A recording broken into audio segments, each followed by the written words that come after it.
What's up, my best friends? I've got a scripture for you. This is in the New Testament, Hebrews 10:35 through 39. This is the Apostle Paul. He is my favorite, and I'm not going to read it, but I'll summarize it. There's 3 key points here that Paul is making. He talks about not throwing away your confidence. Do not throw away your confidence. That you're going to need to endure, and then that you will not do not shrink back. Do not pull away from the challenge. Do not diminish yourself to a point where you lose your faith and hope in yourself and in the outcome. Do not throw away your confidence. You will need to endure, and do not shrink back.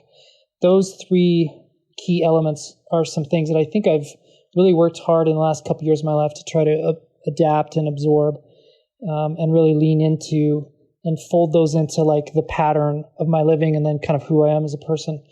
So maybe to break these down, do not throw away your confidence. There's so many things in life that just erode what it is that you think you're about and what you think you're doing. You know, it's like I've got days sometimes where I feel like I'm completely on game and on point. Like I know the direction I'm heading and I love it. And I feel like super charged into that, like plugged into that. Things are going well. Things are clicking. I'm seeing external evidences that like demonstrate this is the right direction. Like I'm making progress, steady, measurable, discernible progress. And then there'll be a moment or a day that just torpedoes that, takes it all away and makes it all seem like it's just like I'm a phony, I'm a fraud, it's a joke, it's a fool's errand that I'm on. Those are the moments that I need to have some resiliency, like some mental resiliency, to be able to pull back from moments or times that I've archived.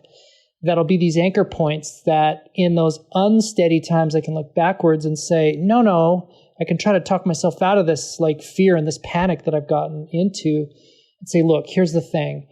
My overall trajectory is sound. It's good. Maybe this is a 2-step forward, 1-step back sort of moment. Not lose the big picture and not death spiral into this hopelessness just because this one component failed, this one thing fell apart. And so maintaining and holding on to that confidence, not throwing it away, has been something that's been pretty huge for me in my life.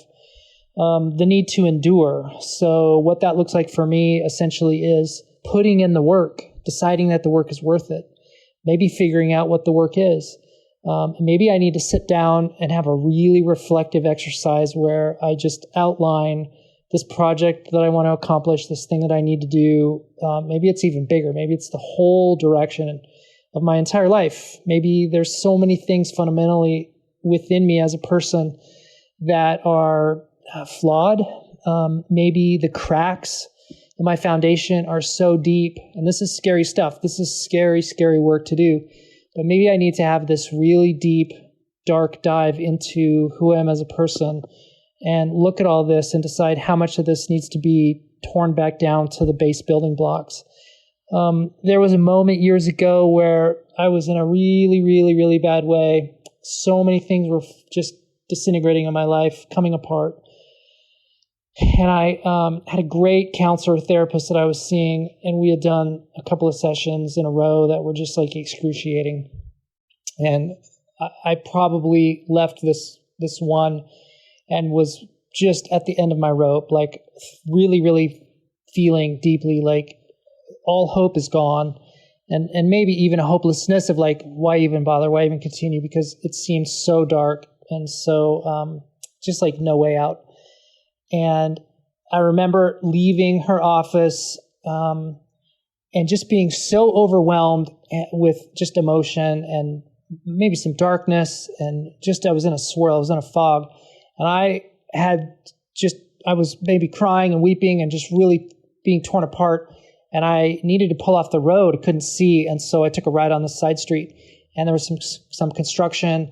And so that meant that I could stop and turn off the car and just sit there. This road was not active, right? The road was under construction. So I stopped there and kind of gathered myself together. And then after a few moments, looked up to see, maybe to get a bearing on like, where the heck am I? And right there on some construction barricades was a big sign, and it said, "Road closed, find alternate route." And it hit me. It impacted me, because what I realized was in that moment, it all just came together. What I was trying to do, and the reason I felt so frustrated, is I was trying to force the old way back to life. I was trying to bring back something, a life that I had created, systems, patterns, you name it, all these things that needed to die. And I probably was in so much turmoil because I was just fearing and resisting going to that place, making that realization, like accepting that. And looking at that sign, it just hit me. And I realized that road is closed. The life that road was taking me on needs to be torn down. It needs to be closed, demolished, rebuilt. That turn, that sign, that moment made that all real to me. And from that moment forward, I remember just abandoning, feeling this strength to make the decision and just abandon everything that wasn't working for me, let it go, let it die, let it just wither away and not be heartbroken. You know, the thing that was so tough was like I had invested years of effort and toil into creating this. I guess I was the only one who saw it, but like this perfect life, this perfect existence. It was a facade, right? It to me looked great, but if somebody else, a different observer, a third person went and looked at it, they would see it was just duct tape and cardboard and magic marker scribbled, to create this Potemkin village. And I was so blind, I didn't see it. Everyone else probably did, but not me. And so this was my realization of that truth, of that reality. I just needed to come to reality. I needed it. This was a reality check moment for me. And from that moment forward, then all the lights turned on and I could see how much garbage there was in my life. And then I just started trimming and pruning and shredding and rebuilding. And it was absolutely astonishing, the before and after difference in my attitude, and then what happened, and just the outcomes of the efforts that I put in began to bear fruit slowly. Green shoots started to come up. Life looked better. I had more hope and optimism. And so there are dark things that maybe need to be addressed. And so this concept of you will need to endure. Once you create the concept of who you are and where you're going, then when there are difficulties, enduring them just becomes a matter of course. You're set on a direction point. You have an endpoint in mind. You've got like this navigation marker.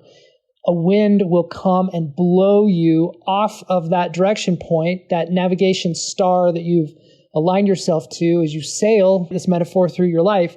When a wind comes or a wave comes and pushes you off, you just look back to that star. You just look back to that fixed point to get yourself back on course. It's going to happen. It's not if, but when. And so this concept of enduring is just having the fortitude, the determination, the resiliency to just steer back, acknowledge the fact that you got blown off course. No value, no judgment. It happened.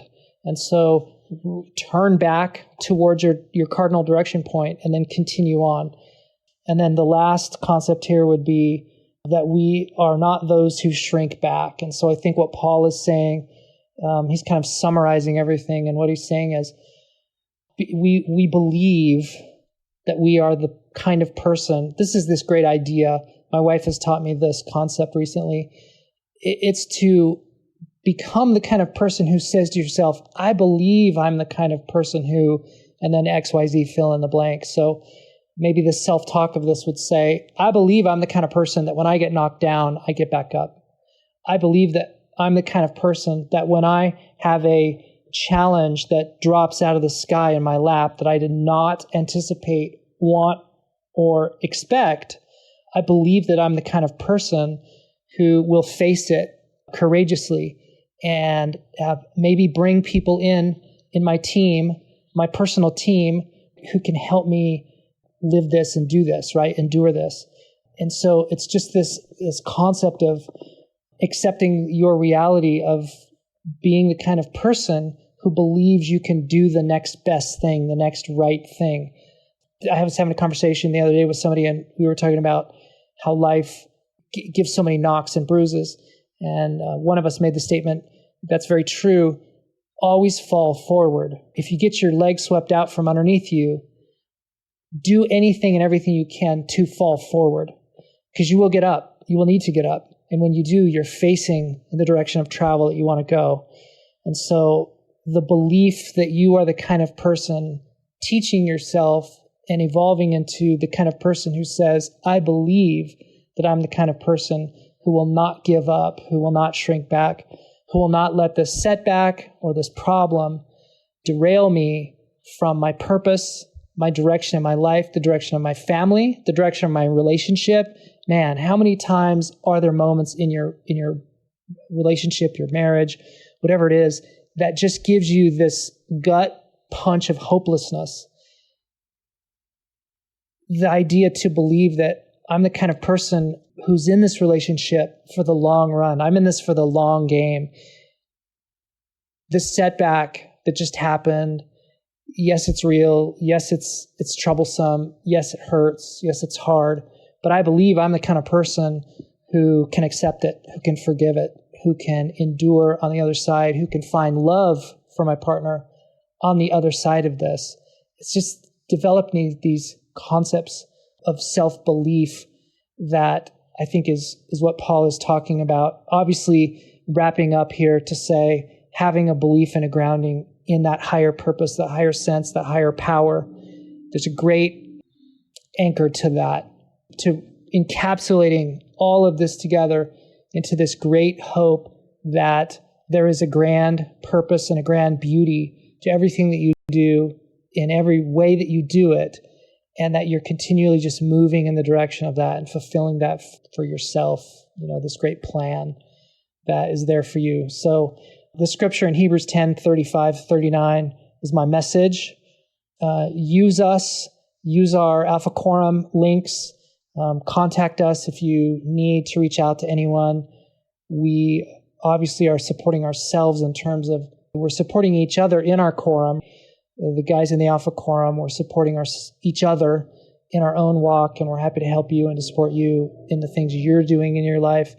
Get plugged into community, get plugged into 12-step, get plugged into a men's group, create something, do something, fall forward, figure out ways in your own life that you can surround yourself with people that believe the things you want to believe, that are moving in the direction you want to move in.